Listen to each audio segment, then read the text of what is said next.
Hello students, this is exercise number 26 of the Progressive Monthly Magazine August 2021 on the speed of 100 words per minute. Start.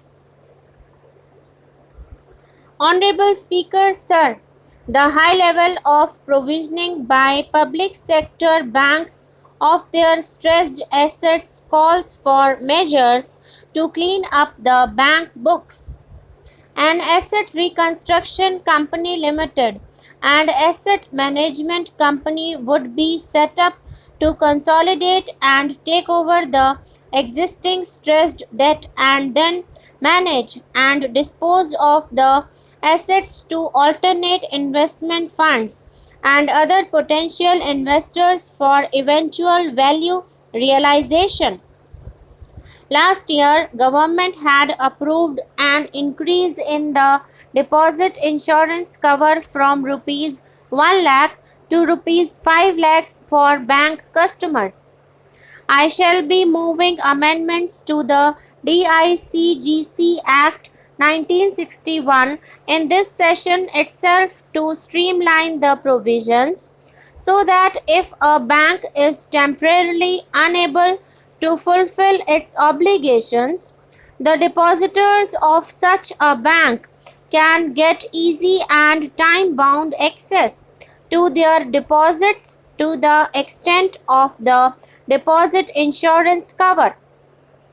This would help depositors of banks that are currently under stress to improve credit discipline while continuing to protect the interest of small borrowers.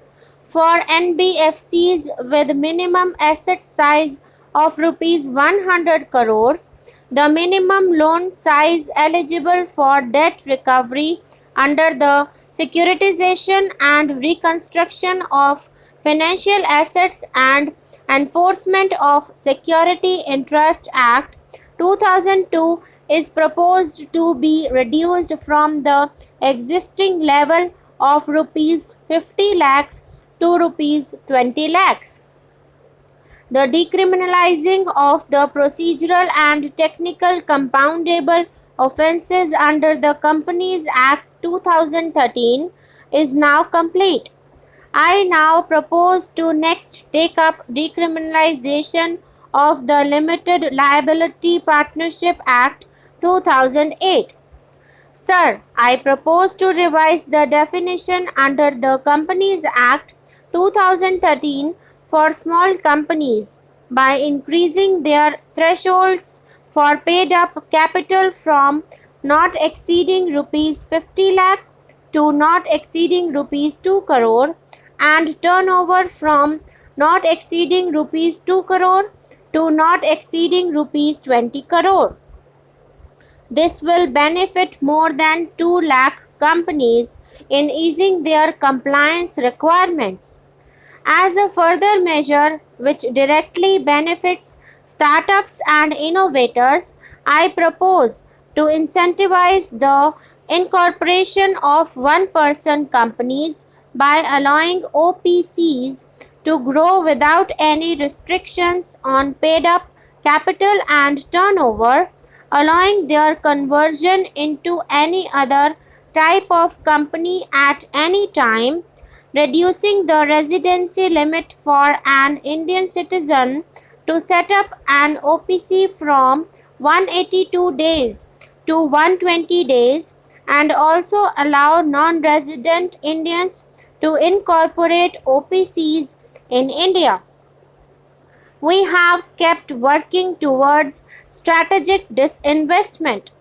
A number of transactions, namely BPCL, Air India, Shipping Corporation of India, Container Corporation of India, IDBI Bank, BEML, Neelachal Ispat Nigam Limited, among others, would be completed in 2021-22. Other than IDBI Bank, we propose to take up the privatization of 2 public sector banks and 1 general insurance company in the year 2021-22. This would require legislative amendments and I propose to introduce the amendments in this session itself.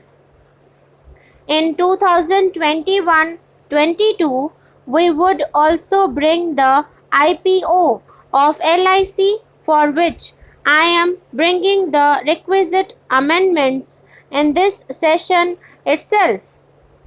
In the Atmanirbhar package, I had announced that we will come out with a policy of strategic disinvestment of public sector enterprises. I am happy to inform the House that the government has approved the said policy. The policy provides a clear road map for disinvestment in all non-strategic and strategic sectors. We have kept four areas that are strategic where bare minimum CPSEs will be maintained and rest privatized. In the remaining sectors, all CPSEs will be privatized. The main highlights of the policy are mentioned at Annexure 3. To fast forward the disinvestment policy, I am asking Niti Aayog to work out on the next list of central public sector companies that would be taken up for strategic disinvestment. To similarly incentivize states to take to disinvestment of their public sector companies, we will work out an incentive package of central funds for states. Idle assets will not contribute to Atmanirbhar Bharat.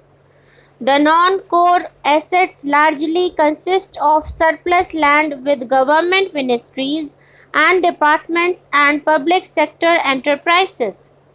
Monetizing of land can either be by way of direct sale or concession or by similar means. This requires special abilities of, and for this purpose I propose to use a special purpose vehicle in the form of a company that would carry out this activity. In order to ensure timely completion of closure of sick or loss making CPSEs, we will introduce a revised mechanism that will ensure timely closure of such units. I have estimated rupees 1,75,000 crores as receipts from disinvestment in budget estimates 2021-22. Under the Treasury Single Account System, autonomous bodies directly draw funds from the government's account at the time of actual expenditure, saving interest costs. We will extend the TSA system for universal application from 2021-22.